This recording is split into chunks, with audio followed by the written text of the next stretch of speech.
Alright, hi Clubhouse. I'm going to be running you guys through a quick little tutorial today, just learning the basics of Photoshop.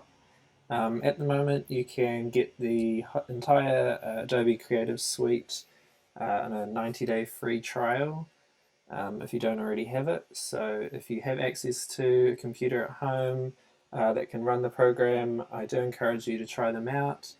There's lots of awesome programs on there, Photoshop being one of them, but there's also other great programs like Illustrator and Premiere Pro for doing video editing and a whole bunch of other things. But today I'm just going to be running you through just some of the basics in Photoshop. I'm going to be making a sort of postcard, setting a project for what I'm calling a staycation, so how it can look like you're going on vacation when really you're just staying at home. But yeah, with the goal being that just teaching you guys how to use some of the basic tools, how to set up your document, how to save things, export them, things like that. So yeah. Alright, first thing we're going to do is open up Photoshop, and you'll get a screen that might look like this, or it might show some of your recent projects if you're on the home screen. Either way, we're going to click Create New, and you'll get a window that pops up here. I am selecting Print up the top there, so that gives me some presets, and I'm looking for A5. I'm going to make this. You can make it whatever size you want, but let's just go with A5 for now. On the side, some of my settings that I am changing or keeping the same. One of them is the resolution. So I've set that to 300, and you'll see there it's got pixels per inch. You might hear that referred to as DPI, dots per inch, or PPI, pixels per inch. Either way, it's just the resolution of the image, so how, I guess, the quality of your picture. So 300 is a good standard for that. If you are printing anything, it's good to have it at 300, otherwise your things will come out blurry. If it's going straight on the internet displays images at 72 DPI, but I always just go with 300, even if it is going on the internet. That's just me. That's just what I've done. And I'm changing my orientation to landscape there. Once I've got all that, I'm going to click Create, and you will get your document, which will look like this. Now, first thing I'm going to do is I need an image, and I've got my image that I've taken here, and I am just opening it in Finder and dragging it in. That's one of the ways that you can put your image into Photoshop, then pressing Return on a Mac or Enter on a PC to confirm that. Another way you can do it is by going File, Open, and finding your file in there, and just opening it. This will open it up in a new tab up there, and what you need to do is just click and hold on that image, drag it into your new tab, not letting go yet until you're hovering over the white page, then letting go, and that will drop your image into place. So the next step is we need to make this image a bit smaller. At the moment it's taking up way too much of the page, so I'm doing Command T to transform. And you'll get this box here, which has these smaller boxes on the sides. If you click and drag one of those in, it can make your image smaller. If you're using an older version of Photoshop, you might need to hold down Shift as you do this to keep the same shape, otherwise the image will warp and bend. But if you're using an up-to-date version of Photoshop, you don't need to do that. Alright, once my image is in place, I now need to cut it out. I need to get rid of the background. So one of the ways you can do that is by using this tool over here, the polygonal, however you're going to say it, polygonal lasso tool. And basically what this does is you click to make points, and you'll see that this little line follows your cursor, and you can click and create a path all the way around what you want to cut out. And if you need to move your screen at any point, you can hold down space, and you'll see you get that little hand, and you can click and drag the screen around, and then you can keep going making your points. And I'm going to speed this up in a second, but I'll also show you what happens in case you need to delete. So you'll see here in a second I make a little bit of a mistake around about here. Yep, there it is. So I've accidentally made an extra point that I don't want.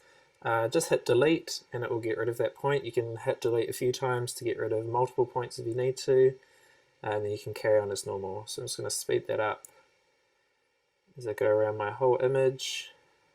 Not being too careful. If you need to be, obviously you can take a lot more time and be really precise with this. But for the purpose of this, I've just done it quite rough. Once I get down to here, I need to close my selection off. So I am going all the way over to where I started, and you'll see that my cursor, once I join it up, has that little dot next to it. And I'm going to click, and now I get what's called marching ants, which is this little dotted line that's moving. That shows what area I've selected. So now I'm going to make sure I'm on the right layer, on my layer 1 over there on the side. And I am going to copy with Command C on a Mac or Control C on a PC, and paste with Command or Control V. Another way you can do it is using the curvature pen tool. It behaves a similar way to the lasso tool that we just used. However, the only difference is that the pen can make curves in between each point. So if you do have things like there where you can see the sleeve of my shirt is a curve, it's quite good to make those points and be able to follow that curve instead of it being all sort of sharp and pointed using the other lasso tool. So now I'm just doing the same thing as I was before, now with the pen tool going all the way around my image. And just like last time, I need to close that off, so I'm going back to where I started that selection and clicking there. So now the difference is I don't get a marching ants with this, I'll get a path. So up the top where it says selection, if I click on that, it will turn that path into a selection. Now what I'm doing here, and this is something I like about using the pen tool as opposed to the lasso tool, is I can add a feather on it.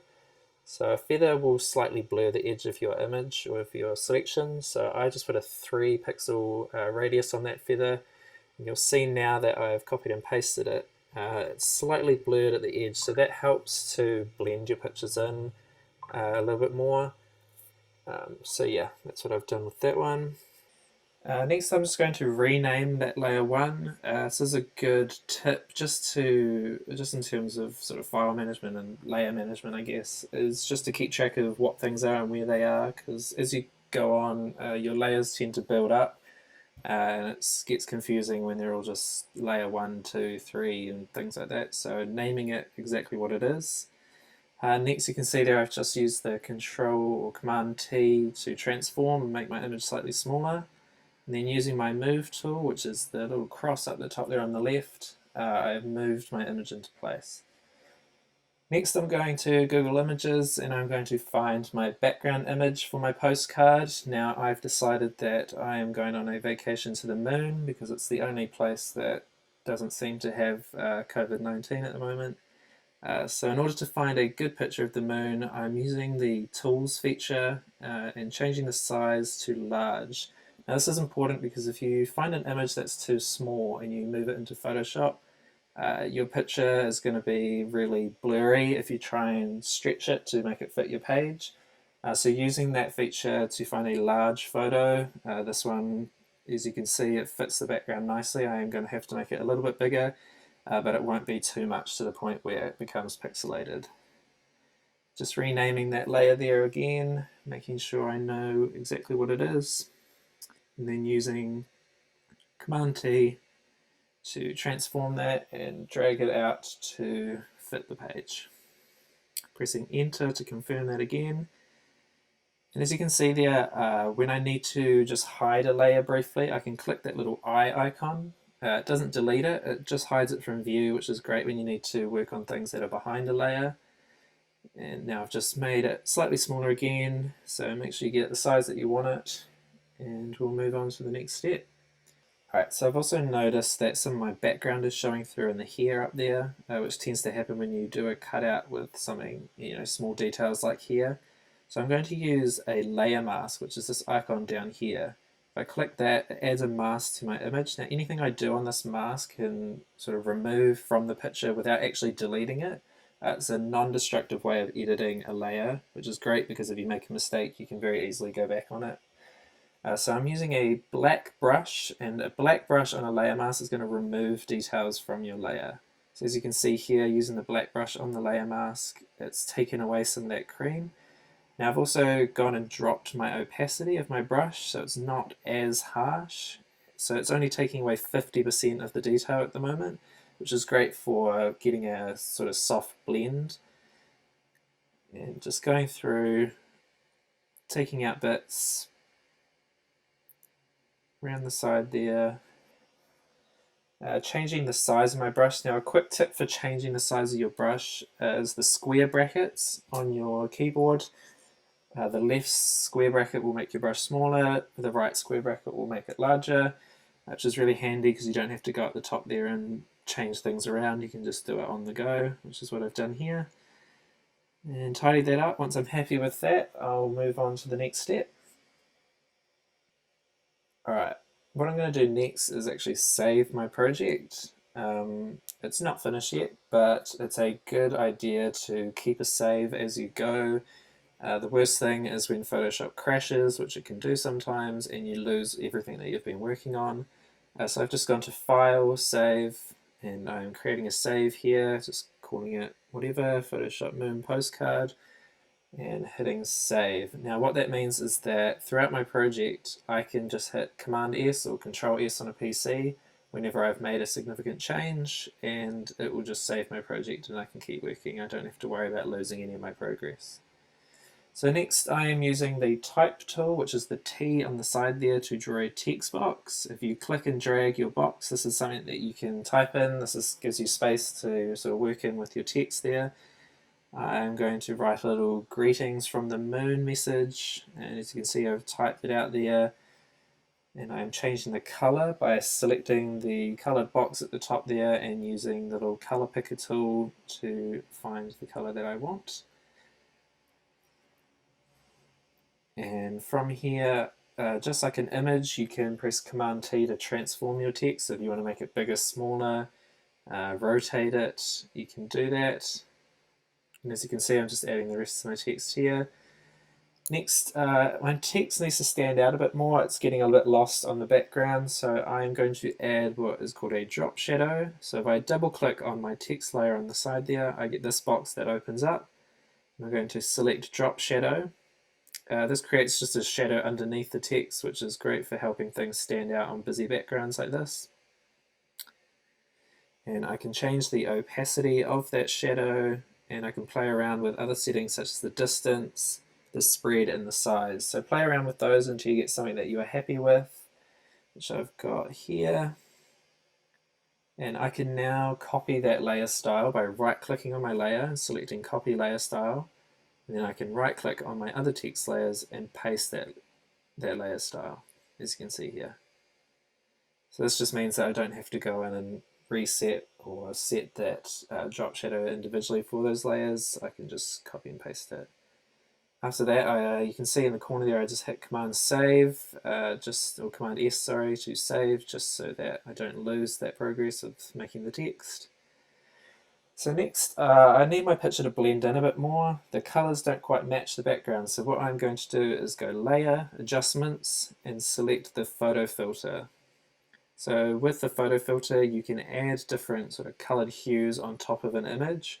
There's a lot of presets, or you can go in with the color picker and pick an exact color out of your image.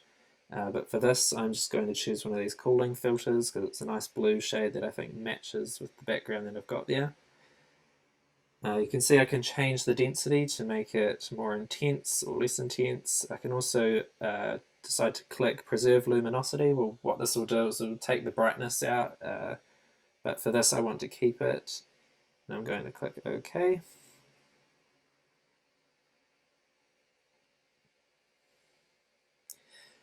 And at the moment my image is a little bit too dark, so I want to adjust the levels. So I'm going to Image, Adjustments, Levels. This lets me play around with some of the brightness or darkness of those shadows, the highlights, and the contrast. So by adjusting these sliders that you can see here, it's affecting some of those things. So if I adjust the slider on the left, it's going to make my image darker. If I drag it to the right, alternatively, if I slide the one on the right, if I slide it to the left, it's going to make my image brighter. The one in the middle sort of plays around with the contrast between dark and light. So playing around with those until I get something that I'm happy with. I can also click the preview checkbox on the side. I can click that on or off to see what it looked like before. As you can see, that image is looking a little bit more brighter while still having some good contrast. I'm just going to play around with those a bit more. Make sure you can see me. Yep, and I'm happy with that, so I'm going to click OK. Saving again. Alright, next I'm going to just find some other bits and pieces using those same techniques. I'm going to add in a space helmet because I need one of those on the moon. So I'm going to copy that image and Control or Command V to whack it into Photoshop just above my main image layer down there. So because this helmet is covering my face and I can't quite see where it's sitting, I can change its opacity down a little bit so I can see my face underneath, just to help me line it up to where I need it. And once I've got that, I want some of my face to show through the helmet, so I'm using the layer mask technique that we used before. Again, using a half opacity brush, it's on about 54% there. I'm just going to get rid of some of that screen so my face shows through. Next I'm creating a layer underneath that helmet layer, which I'm just going to use a brush tool to paint in some shadows so it looks like it is sitting above me there. Next up I'm just going to sort of add in some extra bits and pieces. I'm adding in a flag. Feel free to add whatever to your postcard. You can add in some props, costumes, it's all up to you. So next I want to add some texture to my postcard to make it look like it is on paper. So I found this paper texture on Google Images and I have pasted that in as the top layer, so it's above everything else including the text. And you can see here that I'm going through what are called blend modes. So on the side of your screen you'll see it's usually set to normal. If you click that little drop down menu you'll see all these different options and they all do different things, and it's basically how it affects the colors or transparencies or how things blend with your image. But what I'm going to do is I'm actually going to invert this this texture, so I want it to be black predominantly instead of white, and to do that I've pressed Command I or Control I for PC. So now with that one inverted, I'm going to use the screen blend mode, which gets rid of blacks predominantly or darker tones. And as you can see here, it leaves behind some of that white texture on the side, which I quite like. And from there, I've just gone and added some other bits and pieces using the same techniques I've already taught you, so you can go ahead and do this as well. I've added some stamps and some solar flares and things like that. So next, I'm going to save, but I'm also going to create a JPEG version, so like a traditional picture format that you can share with other people or you can post online. To do this, I'm going to click File, Save As, and in that little drop down there, I'm going to select JPEG. You could also export as a PNG. Traditionally I would, but for this case, I'm just going to use a JPEG format.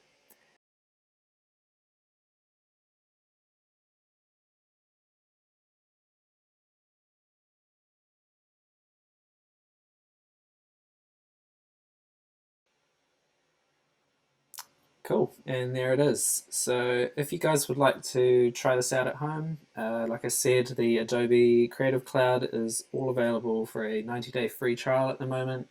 So if you have access to the resources to get that, I highly encourage you to check it out. Try out Photoshop, try out this project if you've got the time, looking for something to do. Please share them with us. If you're watching this on Facebook, chuck them in the comments, or you can send them to us. 9clubhouse@gmail.com and we'll post them up. But yeah, looking forward to seeing your guys' take on this little thing and have fun trying out Photoshop. See you guys.